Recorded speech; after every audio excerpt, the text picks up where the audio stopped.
దేశవ్యాప్తంగా మెడికల్ కాలేజీల్లో ప్రవేశాల కోసం నిర్వహించే నీట్ ప్రవేశ పరీక్ష ఇవాళ జరగబోతోంది. మధ్యాహ్నం 2 గంటల నుంచి సాయంత్రం 5:20 వరకు నిర్వహించబోతోంది ఎన్టీఏ.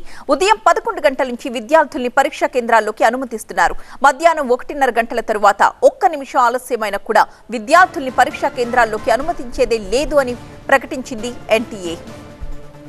ఇక దేశంలో ఉన్న 557 నగరాల్లో నీట్ ఎగ్జామ్ జరగబోతోంది. ఈ పరీక్షకు సుమారు 24 లక్షల మంది విద్యార్థులు దరఖాస్తు చేసుకున్నారు.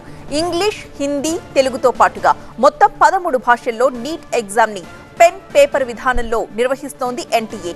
ఈ పరీక్షకు హాజరయ్యే విద్యార్థులు అడ్మిట్ కార్డుతో పాటు ప్రభుత్వం జారీ చేసిన ఏదైనా ఒక ఒరిజినల్ గుర్తింపు కార్డును, 2 ఫోటోస్ ని తీసుకెళ్లాల్సి ఉంటుంది.